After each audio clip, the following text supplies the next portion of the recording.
You're in a good place now. You are listening to Perspectives with Ashley Burgess. Welcome back live to Live Your True Life Perspectives, and I'm your host, Ashley Burgess. Hey, it's good to be here. How are you doing? We're here today. We're going to be talking about what we hear versus what is actually said. You know, I find that more often than not, we have a tendency of hearing something different than what somebody actually says to us. And it's an interesting dynamic, to say the least. I feel that many of us are in a situation, circumstance, that literally, especially now more than ever, many of us are quarantined with our family, and we've been with folks day in and day out. And there might have been some interesting scenarios that you found, maybe some issues, maybe some irritations. Maybe many of you are realizing that, you know, there's certain things that you didn't know or things that you did know. But last week we were talking about quarantine epiphanies. And today we're going to really capitalize on that because we all have these epiphanies. And I think one of the things that many of us don't realize is the thought processes that we have in our own mind and how that directly reflects on what we hear other people say to us. Don't miss later on in the hour, Liz London. Liz is our sound alchemist. She created Portal to the Divine. And, you know, sound is really important, and a lot of us don't realize it. You know, many of us understand that music makes us feel good, and there's been studies on how, you know, certain types of music actually makes us smarter, can make us focus more, right? So, like, you know, if you're listening to classical music, they've done studies on classical music and how that makes us smarter. But did you know that sounds can actually impact you in a physical, emotionally, and mental way? And so we're going to be talking about that. And throughout the weeks and throughout the months, we're going to be talking about all these neat things because sound plays a part in our reality because we are beings made out of frequency, just like sound is out of frequency. So it all comes together. Oh my gosh, the proof is in the pudding. Also, later on in the hour, Dan Nelson. Dan is our resident historian. Genealogy. He's figured out a lot about history. He's gone back to the 1600s, the 1700s, earlier than that, talking about everything from presidents to teacups to today is going to be interesting because, you know, a lot of us feel like this revolution of men having marital affairs, having children outside of the marriage, and having children with multiple women, it seems like a new thing, right? Well, it's not. Having multiple baby mamas is not a new thing. It's actually something that's been around quite a long time. And so we're going to go back to the 1600s later on here in the hour, talk about how that was really true. And it's really interesting. You know, I haven't really seen it, but a lot of people talk about the Handmaid's Tale. And, you know, it's an interesting dynamic, right? So nothing new. It's been around since the 1600s. But the difference is there wasn't a People magazine and there wasn't Google to find out all the information. So let's talk today about what we hear versus what was said. And this is some powerful stuff, guys. Everybody that's listening here on the radio, on USA Radio Network, or if some of you have tuned in to the Facebook Live on Facebook, also the show will later on be up on the ashleyburgess.com page. You can go to the radio show in studio and you can find the information. For information on our sponsors and for the folks that contribute to our show with their own segments, which is very valuable. Just go to ashleyburgess.com, click on that radio show page, and you'll be able to click through to Dan Sester's Genealogy, Portal to the Divine. You can also get more information on Reggie Harvey. And Reggie is out of the hospital. His transplant seems to be a success, and so we're just waiting more and more information. But as of now, he is doing amazing. So we want to, you know, congratulate Reggie on that and also thank the individual, you know, who's no longer with us that gave him that organ. So, okay, so let's think about this. So many of us, we have arguments, we have conversations, we hang out with people at work, or, you know, most of us are probably at home working right now. However, either way, we have conversations with people, and a lot of times when someone says something to us, especially someone that's close to us, we might interpret it wrong, okay? And what we hear depends on a lot of actual factors, right? And I think the very first factor of what we hear and how it depends on that is what? What we want to hear, okay? I mean, think about it. How many of us hear what we want to hear? How many of us, literally, we hear something and we translate it into what we want to hear. We translate it into what we want somebody else to have said, and it might not necessarily have been that way. And I can give a few examples. For example, let's say that, you were getting some work done, a project, and somebody was bidding on it, and you heard what you wanted to hear. You didn't hear the fact that they were telling you how much it was going to be for the startup. You thought that was for the full amount. So you're like, yeah, okay. And then later on, you go down the road and go, whoa, wait, you lied to me. You didn't tell me the truth. And the person's like, no, I told you X, Y, Z. So we heard what we wanted to hear. But let's flip the script on that. What if what we wanted to hear we didn't realize was more negative than positive? Right? So what if what we wanted to hear, instead of something that was really, really positive, what if it was actually negative? Because we've been programmed that way. And so honestly, we're in a cycle pattern of believing the negative about ourselves, right? About believing that we aren't good, or that we do have something wrong with us, or are not as smart as we think we are. And I'll give you a good example of that. I have a lot of clients who are very, very intelligent, very smart, almost geniuses. Probably some are geniuses. And it's interesting because no matter what their title is, they have a tendency of feeling like they're a fraud in their own mind. Okay, many people feel that way. Like, no matter if you're a major surgeon, you might feel like you're a fraud. And it's called the imposter syndrome. And so when somebody's talking to you and they make a comment, instead of hearing it as, wow, okay, I am good, or they did appreciate my work, instead of hearing it that way, you usually hear it as a dig, right? That there was something wrong with you, that you did something massively wrong, or that they're digging at your ability, or your ability to see, solution, all these different things. Do you see what I'm saying? So this is something that you want to think about, because many of us are walking this planet today. We have insecurities about ourselves. These insecurities in our mind are extremely real. Okay? They are. And so when somebody brings up something that makes us feel insecure, or something that we've questioned our own reality about, instead of hearing them maybe talk to us and giving us a compliment, we hear it as something underhanded. We actually even hear it as manipulation. And I'm not saying that there's folks out there who are not manipulating. I'm definitely not saying that there are folks out there who are not using gaslighting techniques, because there very much is. However, if somebody is manipulating you and gaslighting you to make you feel bad, to make you feel uncomfortable, to make you feel lesser than, a lot of times if we actually feel good about ourselves, we're not going to fall prey into fighting or arguing or trying to explain ourselves about how good we really are. Because it's almost like ignorance is bliss. If I don't really know that somebody's trying to put me down because I'm not putting myself down, then I'm probably not going to catch their little game, their little manipulation game. However, if I'm questioning my reality, right, and I'm questioning my value, then when they do it to me, I'm going to take it as a dig, and then I'm going to ultimately defend myself, which is something that you really want to think about. I'm ultimately going to defend myself.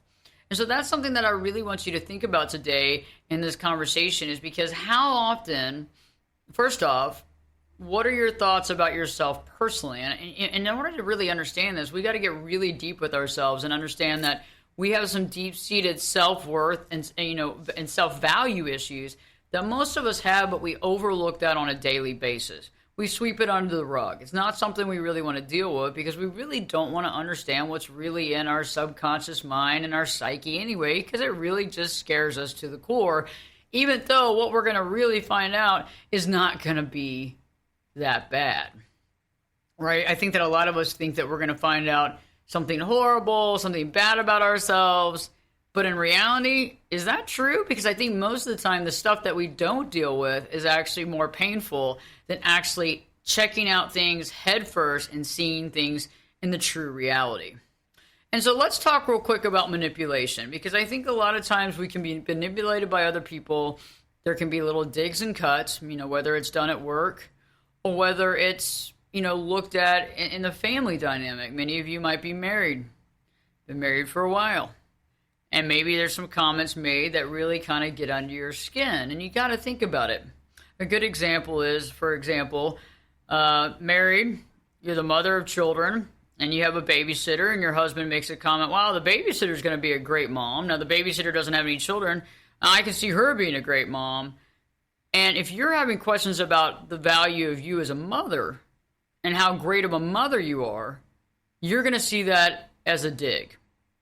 Now, it might have been appropriated as a gaslighting dig to make you explain why you needed the babysitter.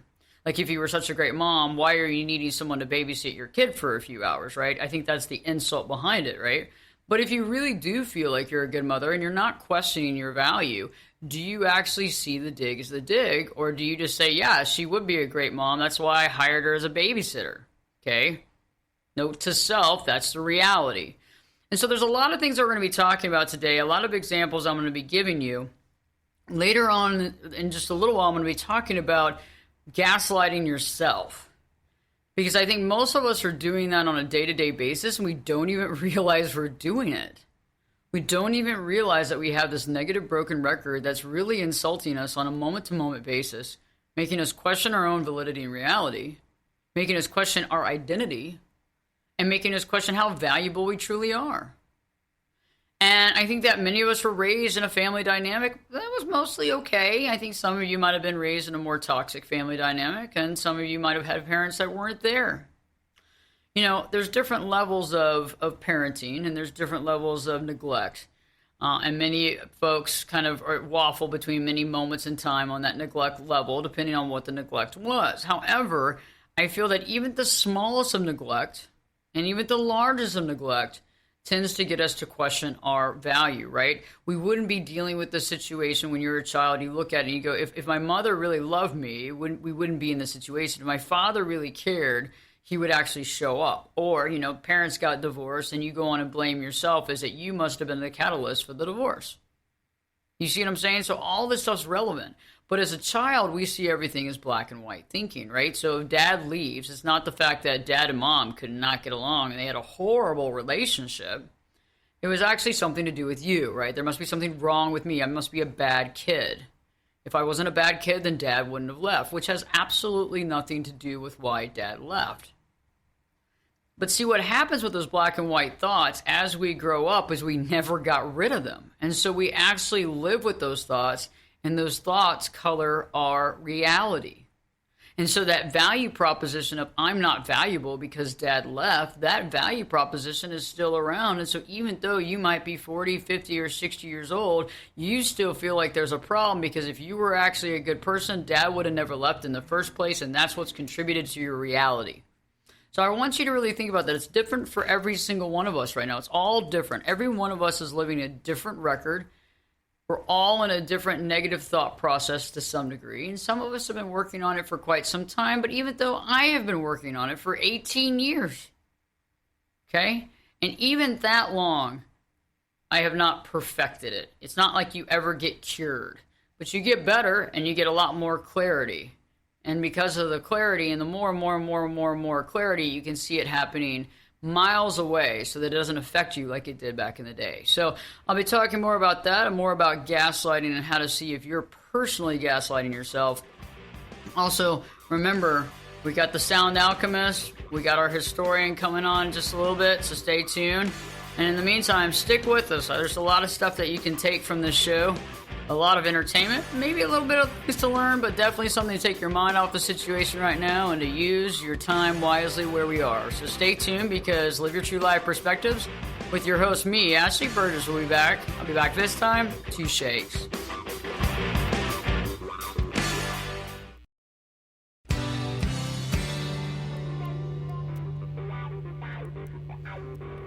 Get in here. You're listening to Perspectives with Ashley Burgess. Welcome back live to Live Your True Life Perspectives, and I'm your host, Ashley Burgess. Here we are, Live Your True Life Perspectives, trying to give some glimmer of reality and hope to where we are right now. And you know, a lot of it is just waking up to our true reality of what we are and who we are and what's our identity. And I think right now, more than ever, when we take away a lot of these labels, I think many of us are living in a life where we have certain labels, we have a certain title. You know, we live in a certain place, we hang out with certain people. And right now, more than ever, we've seen how a lot of this can crumble in front of our very eyes in less than 3 to 4 weeks. And so we're realizing that we as individuals have to have an identity that's solid no matter what. And today I've been talking about how we hear things versus how something is said. So we hear something different than usually the person is actually saying it. You remember back in the day when you would have those games and you would whisper into one person's ear and you would tell them something and they had to go down the line and they told the next person and then they repeated it to the next person, and how at the end it was completely different. So far different from what it began. It was humorous, right? And that's the reason for that, is the way that we interpret things and how we remember things is different. Now that's a different thing because you're trying to remember what someone said, but also the way we interpret. So think about how that comes off, is that depending on how we understand what the other person said, or trying to figure out how to interpret what they said. But also, what about our own interpretations that we give things? And also, what about the filter that we have within our own mind that makes us hear things in a different way? So I might say something like, for example, I'm eating dinner, with my loved one, let's say, and then they go and pick up the dishes from the table and they go over to the dishwasher and say, oh, hey, wait, the dishwasher's, the dishes are clean. And to me, saying that could just mean, hey, the dishes are clean. That's what I'm saying. I'm not trying to innuendo anything else. And that person could interpret it totally different. Like, oh, now you want me to clean out the dishwasher? Or, oh, you don't think I'm smart enough to understand that if I open it up, it's clean? Do you see how all the interpretations can be based on the fact that it was just me saying, hey, the dishes are clean? Now, there are some people that would say the dishes are clean, and there would be some sort of innuendo based on the fact of how the other person's not holding up their end of the bargain or not doing the work they need to do around the house. Okay, so that could be a manipulation tactic. However, the person that is being told that to, if they feel comfortable about what they're contributing to the home and what they're doing, they're probably not going to fall into that, okay, that person's trying to act like I don't do enough, and now I'm going to explain about what all I do. So see the different levels of how we interpret what somebody says based on our own conditioning. So if I don't believe that I'm good enough, when somebody says something that makes me question my value, I'm going to defend it. Now, I'm also going to think that they're kind of pegging me, going after me. But is that the case or is it not? And the fact is that wouldn't it be more, I don't know, easier, less volatile, less stressful when you actually do know your value and you can tell if someone's gaslighting you or not, but at the same time, you don't jump on the bandwagon? I mean, why defend something that you know is real? Okay, and that's something that's really important. I had a guy, and I'm gonna, before we go to the next segment, I had a guy one time years ago. I won't name names, but, he was asking me, hey, I don't believe in God. And I said, okay, that's interesting. And he goes, well, you do. So you tell me about your God and I'll listen and defend what you need to defend. And I said, I have nothing to defend and I have nothing to tell you. I said, that's for you to figure out. I know my belief and I know my truth. So why do I have to make you know my truth? And that's where we need to be at about everything. Okay, about how we are and the kind of person we are and how we feel about ourselves and all that great stuff. You see what I'm saying? That's something that we need to be able to be at that level of acceptance with ourselves to really get there. We need to get at that level to understand that we don't have to defend ourselves and we don't have to overly talk about what we have done or what we want to do or why we did what, or why we didn't do what we did. So these are things to really think about, okay? And these are things that you can take to the next level. So when I return, I'll be talking more about this. Also, don't miss Liz London. Dan Nelson will be joining us, okay? So stay tuned because we got some more time here. So stay tuned because Live Your True Life Perspectives with your host, me, Ashley Burgess. We'll be back this time in 2 shakes.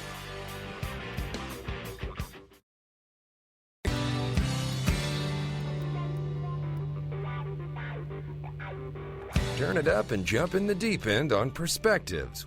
Now, here's Ashley. Welcome back live to Live Your True Life Perspectives, and I'm your host, Ashley Burgess. Here we are back again. We're here the whole hour today, guys. We're live here on USA Radio Network, so hopefully you're catching the full show. And if not, what we've been talking about is what we hear is different from what is said. Many of us have that tendency of we hear things differently, right? Somebody says something to us, and we hear something totally different. Or we hear like this is a little off, it's a little different, like somebody might say something and it might be a compliment and we kind of see, oh, well, that was rude. Or what are you getting at? Or what was that about? And we take things a little differently. Sometimes we can feel like somebody's, cutting us down to size when they're not. Sometimes they might be, but if they are, but we feel good about ourselves and we believe in ourselves, why do we care? So there's many different levels of it, and that's why gaslighting and manipulation works so well, is that it's based on our own insecurities, right? Our own insecurities come out, they flare out, and our own insecurities cause us to get angry, to overreact, to over-explain, right? To over-explain how we are valuable, or how we did empty the dishwasher properly, or whatever that looks like. Right? Or I do give value and I do work really hard. And I worked like 14 hours yesterday. And I worked the day before 12 hours. And so we sit there and we over-explain ourselves, when in reality, if we really believed in our value and we really believed in what we were contributing, we wouldn't even have to do it. Why, God? Why do we do it? Well, we do it because of our own insecurities. We do it because of our own negative broken record that goes day in and day out telling us about how we're no good, how we need to work on ourselves, and how we need to be better.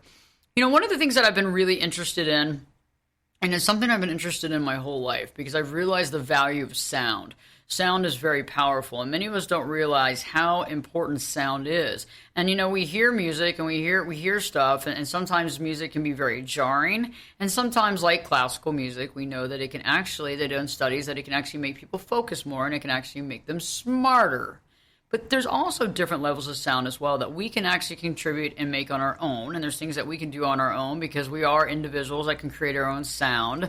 And so, people have been doing that for a lifetime when they didn't have their own instruments. So we've been talking about that. And Liz London is a good friend of mine. She has the Portal to the Divine. She's a sound alchemist. And she's studied this and studies this on a daily basis. And she works with clients and really helps them to expose that. And so we're going to be talking about that right now. Liz, great to have you on Live Your True Life Perspectives today. How are you doing? Great. Thank you. Welcome, everyone. Now, today we're going to review the concept of breath and introduce another new technique for instantaneous stress relief. Now, breath is the predecessor of sound. We cannot make a sound without taking a breath, which is why a solid foundation in breath work is mandatory for anyone wishing to work with sound for healing. Now, the source of life is breath. Without it, human beings would not maintain consciousness, nor would they even remain alive. Regardless of your mode of breathing, I would suggest that you try to get your breath as deep down into your lungs as possible, which is called diaphragmatic breathing, also known as abdominal or belly breathing. If you need to experience this deeper, then place your hands over your belly area as you inhale. Feel your belly expanding, and as you exhale, feel it relax. Expanding your rib cage and stomach allows for the greatest amount of air to enter your body. Now, whenever I'm asked which sound instrument is the most healing, I always answer the human voice. Then I humorously add, it doesn't require electricity or batteries. It's cost effective, and the owner's manual is easy to use, and everyone has one. And now it's through humming and by using the human voice that it is extremely therapeutic for relaxation, stress reduction, improved blood flow, and pain relief. So our technique today is called conscious humming. In order to consciously hum, we first need to find a comfortable place to sit where you can make a sound and not be disturbed for approximately 2 minutes. While you hum, become aware of where the hum is vibrating. You will probably feel it in your nasal cavity and perhaps your forehead, maybe also in your throat or chest. Now give yourself several minutes after you've hummed to fully experience the power of the hum and ground yourself by being silent. After just 2 minutes, you may feel relaxed. Now take some slow, deep, diaphragmatic breaths through your nose, making sure your mouth is closed. Now we will play a tone in the background for you to hum along with.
Please note that the more you practice working up into incorporating more time into your humming practice, the more proficient you will become.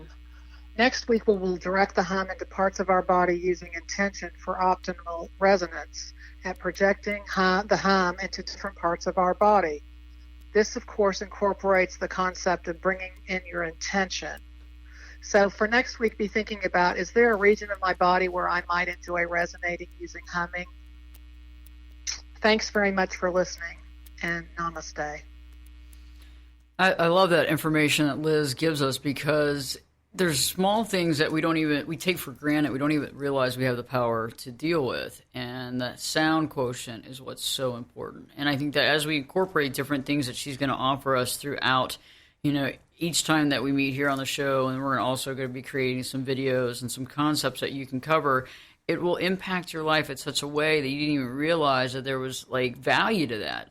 And I think a lot of times we overlook the things that we can simply tap into to create that value, like sound and the healing methods and methodology that comes from that. And it sounds so simple. It's just like how the simplest artwork is the best artwork, right?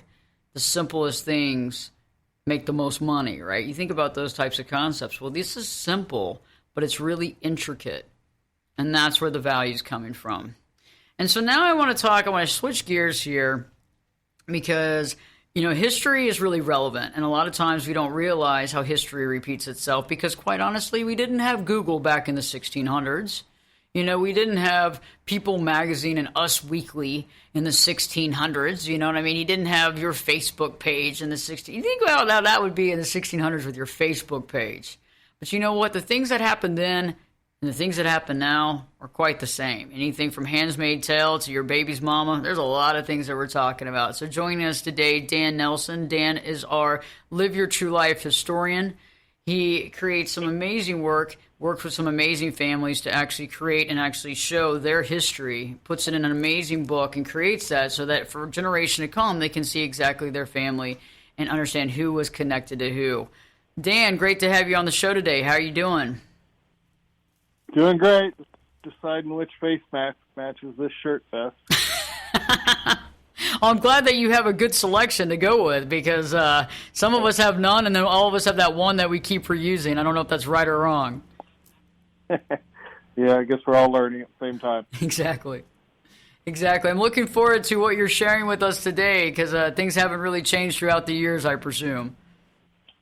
No, they haven't changed that much. They were just as crazy back then, but as you said, there was no social media back then. It was word of mouth. But this story, I'm going to break it into three parts, because really there's three segments to this person's life. And this is my 10-time step-great-grandmother, and her name was Herodias Long, not a name you come across too often for a woman, and she went by Herod. And in 1665, she filed a petition with the King's Commissioners, that would be the King of England. And she said in this petition that once her father died, she was sent to London by her mother. And unbeknownst to others there in London, at the age of 12, she was privately married to 26-year-old John Hicks. So this John Hicks guy, he married a girl 14 years younger than him that was only 12 years old at the time. The document goes on to say, well, a little while after she was brought to New England, and she was about 13 or 14 then, and then they moved to Rhode Island. And then she goes on to say that in Rhode Island, there was a difference happened between them, and the local authorities said, hey, okay, we're going to let you guys part ways.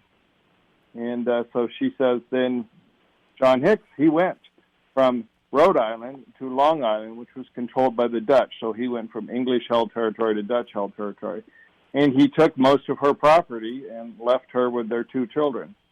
And she actually describes the property as an estate, which was sent to me by my mother. So good old John Hicks here, he split. He took her inheritance, left Rhode Island, and went over to Long Island. But that's only part of the story, because he came back in 1644, where it's documented that he was bound by the court to keep the peace, and he was fined 10 pounds for beating Herod. So he came back just to beat her. And so there was some speculation as to why that was. And Part of it was what were referred to as her escapades with a gentleman by the name of George Gardner.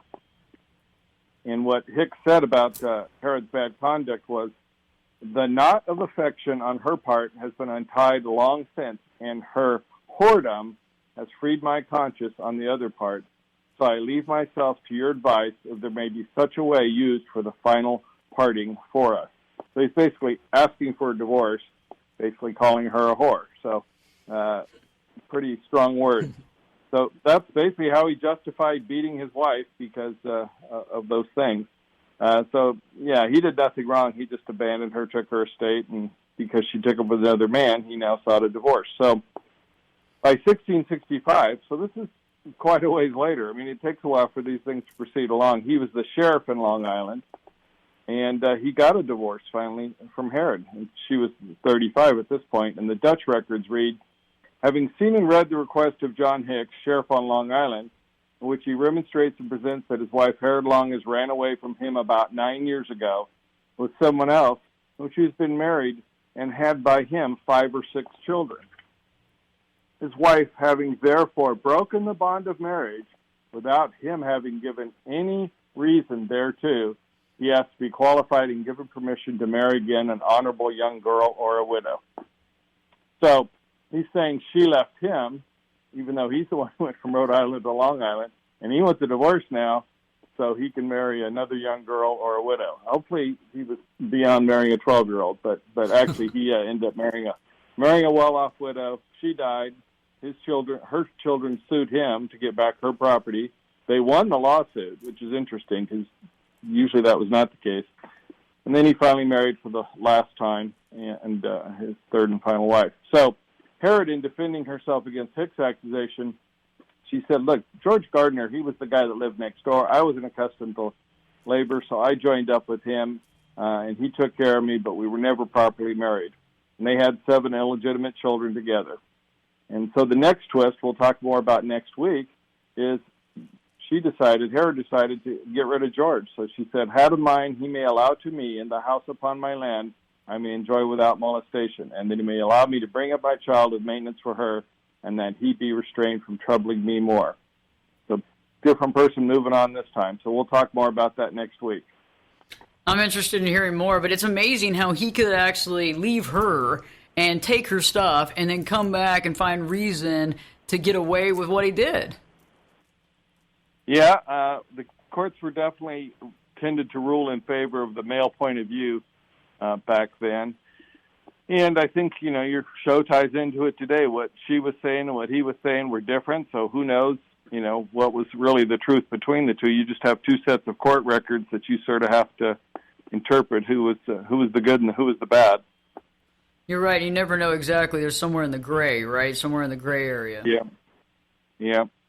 Well, I look forward to hearing some more of the story next week, Dan. It's very powerful stuff, and the neat thing is that, history hasn't really, life hasn't really changed. It's just now we have all the social media to talk about it.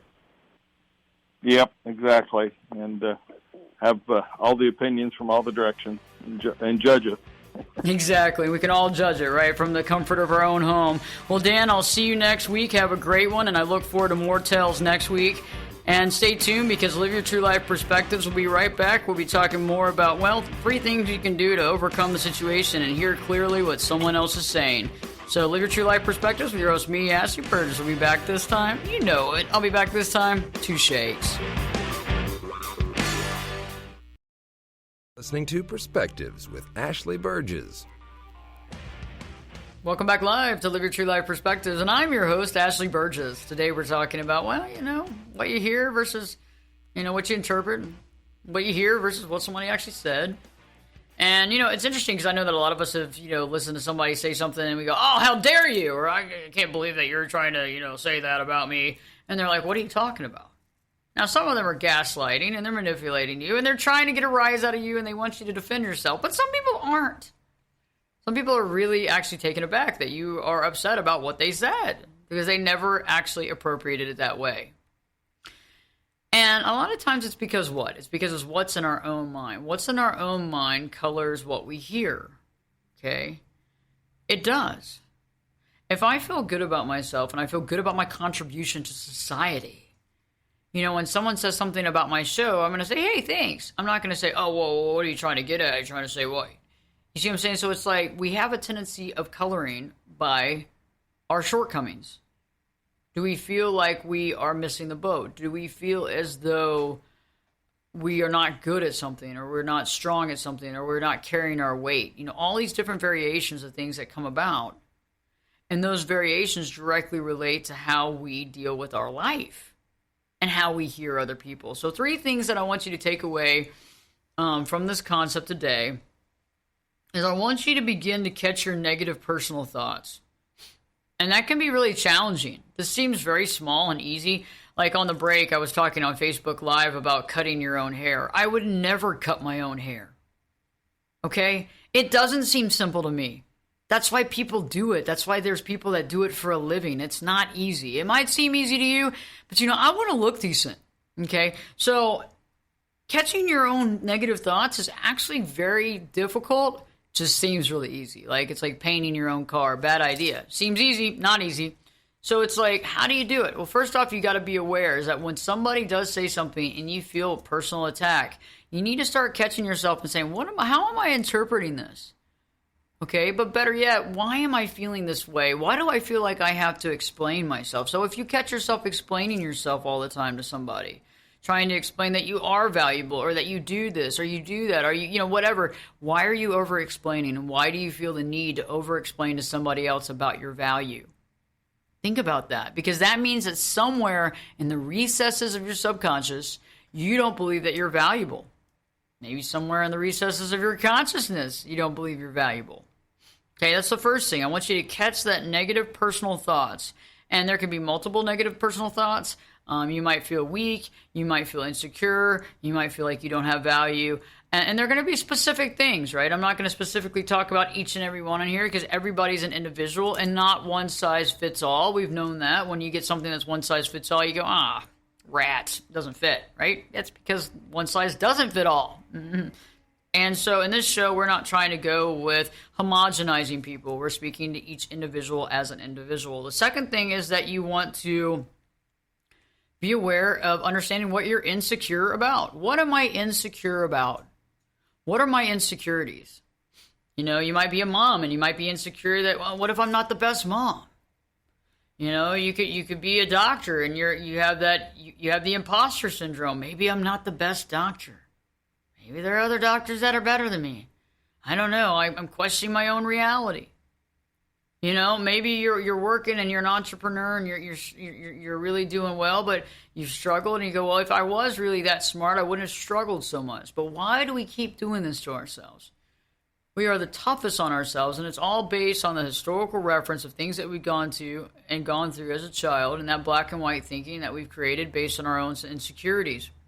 And last but not least, I want you to listen and catch it when you're colorizing something to actually sound just like that negative broken record. I want you to catch yourself, because we all have that negative broken record, and I've worked on mine for a long time, and so mine's pretty good right now. It occasionally creeps up, but it's not an everyday occurrence. But I remember when it was an everyday occurrence, and every moment-to-moment occurrence, and so it changed my life forever when I started working on that and realizing, okay, if this is going through my head, and that's what I'm hearing all day about myself, then when other people speak to me, guess what? I'm going to interpret it as they're putting me down too, or they're making me feel bad. So we have to catch what's going on in our own mindset. And remember, the last thing I want you to remember is that your brain is an organ, okay? Just your brain is an organ. It's a piece of your body. You have other various pieces like foot. You got a foot, and your foot's not in charge of you, right? So why does that mind have to be in charge of you? Why don't you work on that? Because, we have to be right with ourselves, and we got to realize, we got to be aware of what's going on in our mind so that we can live a productive life, and only you can be on top of that. Nobody else can do it. You got to do the hard work. Check out AshleyBurgess.com. Go to the website, Ashley, B-E-R-G-E-S, Ashley Burgess. Check it out. We got new content every week. And live your true life perspectives with your host, me, Ashley Burgess. We'll be back this time. Appreciate.